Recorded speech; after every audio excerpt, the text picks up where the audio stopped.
Camerounaises, Camerounais, chers compatriotes, je suis Nzana Sémé. Je tenais à vous parler aujourd'hui à cause de la situation de crise qui a lieu, qui perdure. Beaucoup de gens perdent leur vie à cause de cela. Je voudrais vous apporter en tant que journaliste qui a travaillé longtemps comme journaliste indépendant au Cameroun. Je crois que beaucoup, peut-être pas la jeune génération, mais beaucoup savent que j'avais été arrêté, enfermé à la prison de Kondengui 2 fois, accusé par Paul Biya, puisque c'était lui le plaignant, d'outrage au chef de l'État et d'incitation à la révolte à cause tout simplement des articles. Comme je menais le journalisme d'investigation avec des positions complètement indépendantes et je critiquais le régime, j'ai démontré les cas de vol, de détournement des fonds publics, les cas de crimes. Et cela m'a valu 2 procès avec les mêmes accusations en 1994 et 1995. Donc ça fait depuis longtemps que je suis opposé à ce régime de Paul Biya. Je voulais dire, je voulais donner ce que je sais de la situation actuelle et surtout vous dire que tout ce qui se passe aujourd'hui au Cameroun, notamment le mouvement sécessionniste, c'est Paul Biya qui l'a créé et c'est lui qui l'enflamme. Je vais revenir avec vous en arrière parce que beaucoup d'autres personnes ont déjà rappelé l'histoire. Je peux déjà quand même rappeler. Premièrement, pour ceux qui disent qu'il n'y a pas de problème anglophone et que tout le monde est camerounais, il faut savoir que avant que les Allemands créent les colonies qu'ils avaient appelées Cameroun et qui incluaient une grande partie du Tchad, une partie du Nigeria, une partie de la Centrafrique, toute la Centrafrique d'ailleurs, le Congo, une partie du Congo et le Gabon. Avant qu'ils créent cela, au Cameroun, avec l'accord qu'ils avaient signé avec les chefs côtiers en 1884, les populations que nous appelons aujourd'hui anglophones étaient déjà établies là où elles vivent. Leurs ancêtres étaient déjà là depuis le début du 19e siècle.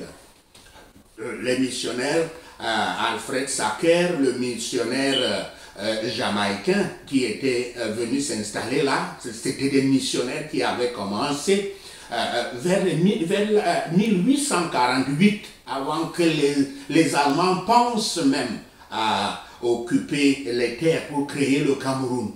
Donc ces gens-là, ces missionnaires avaient créé des plantations et avaient créé des unités économiques qui attiraient les employés. Et ces employés qui étaient venus pour travailler s'étaient installés là, avant qu'on parle du Cameroun, allemand. Donc ces gens, les anglophones, sont chez eux. Ils ont appris la langue anglaise depuis l'époque, depuis les missions d'Alfred Sacker, et on les appelle anglophones, et non pas des Anglais, parce qu'ils ont créé leur anglais à eux, leur pidgin qui est un mélange de l'espagnol, aujourd'hui avec du français, avec l'anglais, et c'est la langue de base. Et c'est un peuple avec une culture, et cela est incontestable. Ça, c'est le départ de toute chose. Bon, il se passe donc, quand les Allemands qui avaient occupé toutes nos terres, y compris ce qu'on appelait le Cameroun oriental et le Cameroun occidental, et la partie qui était partie au nord, nos pays, nos zones étaient réparties en 1919 mis sous la tutelle des Britanniques d'un côté, la tutelle des Français de l'autre, pour nous préparer à l'indépendance. Il s'est passé que le Cameroun oriental francophone a pris son indépendance le 1er janvier 1960 sous le nom de la République du Cameroun. Mais pour le Cameroun britannique, qu'on appelle Southern Cameroun, et il y avait aussi le Northern Cameroun, au 1er février 1961, il y a eu un référendum et ils n'avaient pas le choix d'adopter l'indépendance totale. Les Britanniques ont dit aux Nations Unies qu'ils peuvent choisir de se joindre à la République du Cameroun, soit se joindre au Nigeria. Ceux du Nord s'étaient joints au Nigeria, la Fédération nigériane, et ceux du Sud, qu'on appelle le Cameroun méridional, le Southern Cameroun, s'étaient joints au Cameroun. Et après, pour mettre en forme cette jonction qu'ils avaient votée le 1er février, ils avaient conclu que cette jonction doit se faire sous la forme étatique fédérale. Cela a été fait par des grands hommes comme John Gufontia, Mouna, qui s'étaient battus pour cela, pour les convaincre que c'est mieux d'être avec la République du Cameroun que d'être avec le Nigeria. Après cela, une constitution avait été écrite, une constitution fédérale forte qui interdisait toute révision de cette constitution qui porterait atteinte à l'unité et à l'intégrité de la fédération. Donc, ils ont adopté que le président doit être francophone, le vice-président de la République fédérale du Cameroun doit être anglophone. Mais dès que ça a commencé, en mai 1971, le premier président francophone était arrivé à dissoudre tous les partis politiques. Première des choses.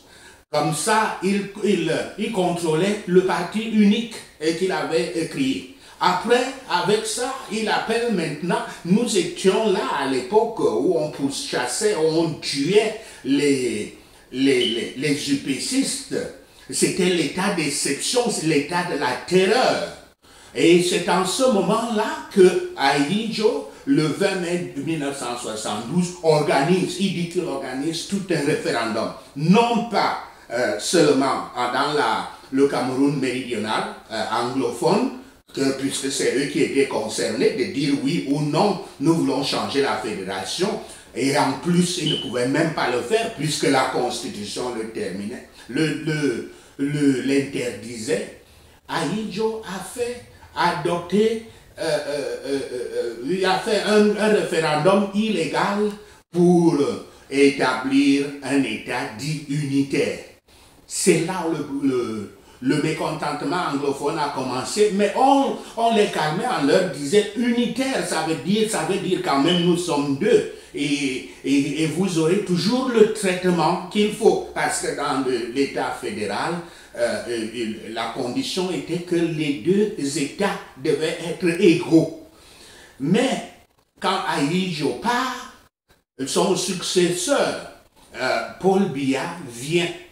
Au lieu même de se gêner à appeler un référendum ou quoi que ce soit, c'est-à-dire à consulter le peuple, il donne un ordre à son assemblée son assemblée de partis uniques qui était sous ses ordres, de changer tout simplement le nom du Cameroun, de la République unie du Cameroun, qui n'était déjà pas acceptable aux anglophones, de changer ce nom-là en République du Cameroun, c'est-à-dire l'ancien nom banni. l'ancien nom banni du Cameroun oriental francophone. C'est là où le problème commence. Même ceci se passait, donc il a adopté cette constitution qui est au cœur de tous les problèmes que nous avons actuels en janvier 1984. Mais en avril 1984, il y avait un push contre lui, un coup d'État. Et je voudrais vous lire quelques extraits pour vous montrer que même les putschistes posaient le même problème, le problème de cette constitution de janvier 1984, le problème de la mauvaise gestion qui avait commencé tout de suite. J'en étais témoin. Dans le discours des putschistes qui se présentaient comme l'armée et le peuple réunis au sein du mouvement qu'ils appelaient JOSE. La première des choses qu'ils ont dit pour justifier leur push, c'était qu'ils libéraient le peuple camerounais de la bande à Biya, comme ils appelaient. Et ils disaient que les 15 mois de pouvoir de Paul Biya depuis novembre 1982 en avril 1984, l'unité du Cameroun était mise en péril. Ils avaient constaté que l'unité du pays était déjà en péril. Et il faisait certainement référence au changement constitutionnel de janvier 1984. Il disait « la paix interne est troublée ». Il disait plus précisément « la Constitution est ballottée au gré des considérations politiques politiciennes ». Les considérations politiques politiciennes, c'est ce qu'on appelle escroquerie politique, c'est ce qu'on appelle fémania politique.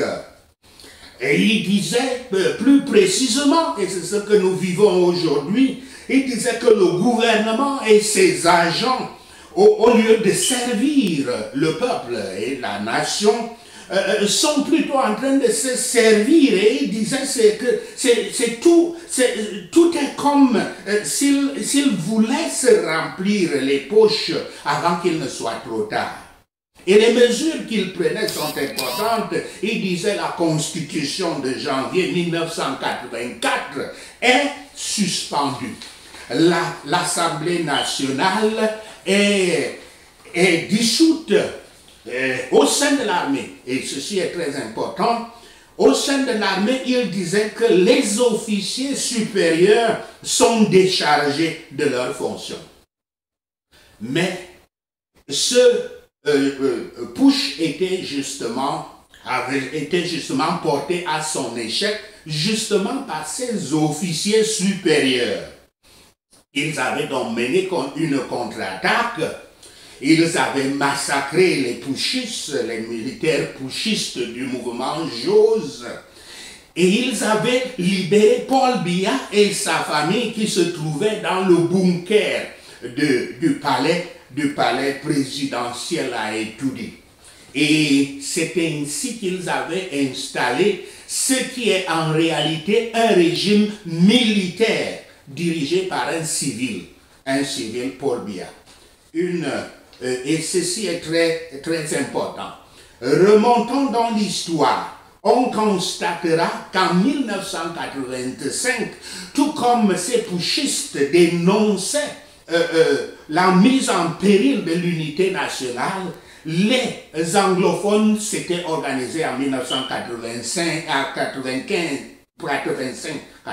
je veux dire, moins d'un an plus tard. Ils avaient créé un mouvement notamment animé par un professeur d'université qui prônait déjà à cette époque-là la séparation. Parce que là, c'était tout à fait normal que les anglophones sont perdus dans leur deal. Tous les accords qu'ils avaient faits avec les francophones, rien n'est respecté. Le mouvement Cameroon Anglophone Movement, CAM, était donc né, et on se souvient en 1989, ce mouvement avait recueilli quelques 5000 signatures pour s'établir, pour défendre les droits des anglophones. Et depuis 1985, Paul Biya matait tout soulèvement des anglophones qui voulaient contester ou dire quoi que ce soit. Il envoyait son armée contre eux et qui les tuait, les arrêtait systématiquement. En 1990, quand le mouvement démocratique qu'on appelait le vent de l'Est arrive et que John Frundi et d'autres anglophones créent le premier parti d'opposition. Vous savez tout ce qui s'est passé, c'était les militaires qu'on envoyait contre eux et qui étaient tués. Mais le mouvement était, le vent de l'Est était en train de balayer toute l'Afrique. C'est ainsi que Paul Biya crée des milices tribales, terroristes, pour les préparer à ce qui se passera plus tard au Rwanda, le génocide. À l'époque, les ennemis qu'il présentait, c'était dans les Anglo-Bamileke, ils appelaient même Frundiens nigérians. Et depuis ce moment-là, le mouvement séparatiste anglophone était de plus en plus. Et vous savez aussi que Frundi, quand il était venu, il demandait le fédéralisme, le retour au fédéralisme. Le pouvoir a plutôt utilisé même cela comme une raison pour mater toute idée de sécessionnisme. Nous connaissons ce régime pour vous rappeler que c'est un régime militaire féroce, les commandements opérationnels. Il y a des millions de personnes qui étaient tuées par des exécutions sommaires, tout simplement sous prétexte d'établir l'ordre public. Toutes les dictatures évoquent toujours l'ordre public pour faire tous les massacres. Et plusieurs fois, dans la zone anglophone et surtout dans l'université de Buea, tout soulèvement des étudiants s'était écrasé dans le sang. Et ils étaient arrêtés, ils étaient conduits. Moi-même, en 1994 et 1995, à la prison de Kondengi, j'étais avec les sécessionnistes anglophones. Mon voisin de lit dans le dortoir 4, le quartier 3, mon voisin de lit, il s'appelait Che, et il était en train de servir 20 ans. Donc, depuis cette époque-là, 94-95, les anglophones étaient persécutés. Il y a donc le commandement opérationnel. Et il y a le soulèvement spontané des populations camerounaises en février 2008 pour contester justement le changement constitutionnel que Paul Biya était en train de faire pour s'éterniser au pouvoir en annulant les limitations de mandat. Là encore, ils envoient l'armée, la gendarmerie, les bires et ils massacrèrent des centaines de personnes. La gendarmerie à Douala, à Bamenda, à Buea et un peu partout. Ensuite, il y a donc eu de multiples soulèvements dans les régions anglophones, comme j'ai dit, notamment à l'université de Buea. L'armée, à chaque fois, est envoyée pour tuer, torturer, arrêter, déporter à Yaoundé. Et comme j'ai dit, j'ai été avec eux en prison. Enfin, 1996, en fin 2016, je reviens plus récemment, après plusieurs ultimatums par des magistrats qui se réunissaient à Bamenda, qui disaient qu'ils vont descendre dans la rue. Le pouvoir Biya a ignoré, n'a pas voulu dialoguer avec eux. Et ce qu'il était en question, c'est qu'il mettait en question l'État unitaire que Paul Biya a créé en centralisant tous les pouvoirs entre ses mains. Les anglophones disaient qu'eux, ils ne sont pas ils ne sont pas partis de ce genre de gouverner où on vole tout, on prend tous les impôts de tout le monde et on gère comme on veut, on donne à qui on veut par le favoritisme et le tribalisme, qui ne veulent pas être part de cela. Ils ont été à ignorer jusqu'en décembre quand ils sont descendus dans la rue. Dans un premier temps, en même temps que Paul Biya envoie l'armée pour les tuer, il envoie aussi des gens, des émissaires, des médiateurs comme il les appelait, pour négocier avec eux. Mais comment? Il lie les mains des négociateurs, des médiateurs, il lie leurs mains en déclarant d'ailleurs qu'ils peuvent négocier de tout, mais pas de fédéralisme. Pas de fédéralisme. C'est ainsi donc qu'aucune négociation ne pouvait marcher. L'armée est envoyée et il a commencé à accumuler les troupes au fur et à mesure, jour après jour, à augmenter le nombre de troupes. Il a même fait arrêter les leaders du consortium, les a emprisonnés, même les modérés comme le magistrat Aya Albin, il les faisait arrêter. Nous connaissons l'histoire.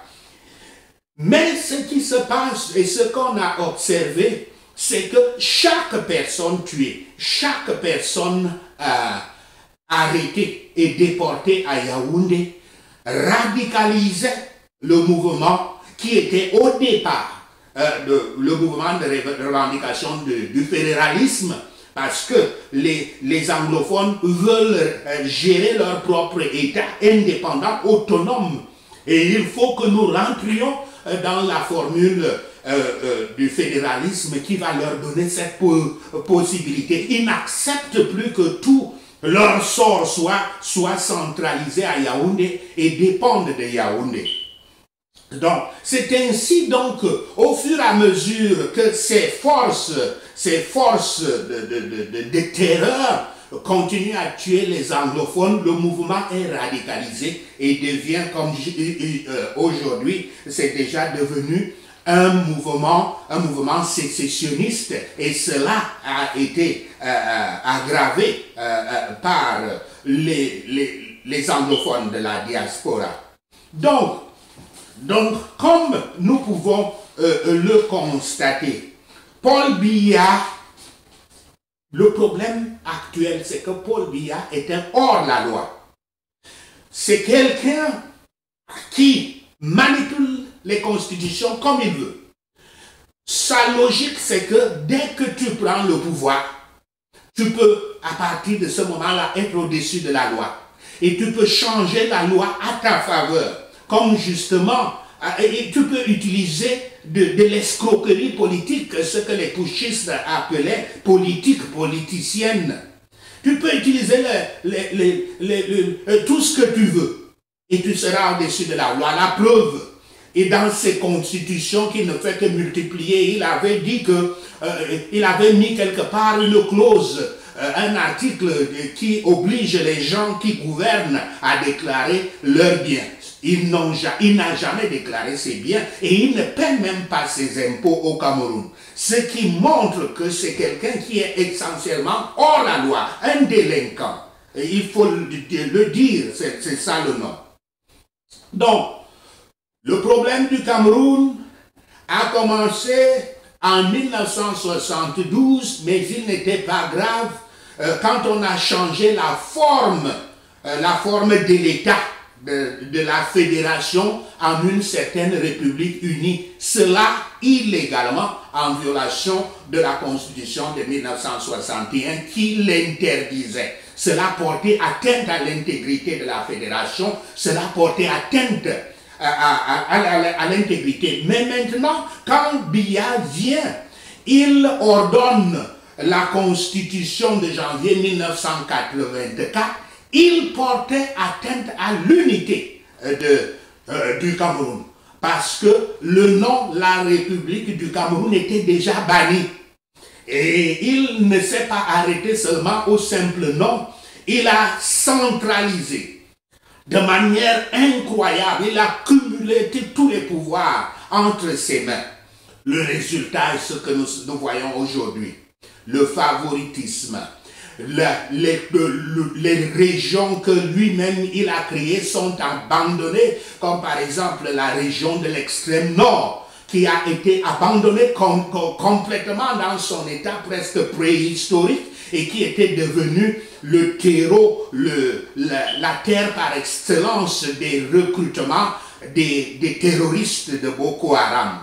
C'est Paul Biya qui a créé ça, qui a permis cela. Si simplement il redistribuait les investissements publics, au lieu de les concentrer seulement au sud et plus particulièrement dans son département de Dja et Lobo, s'il faisait des investissements à l'extrême nord, l'extrême nord ne serait pas la base arrière de Boko Haram qu'il est jusqu'aujourd'hui et où on ne peut plus enlever Boko Haram. Paul Biya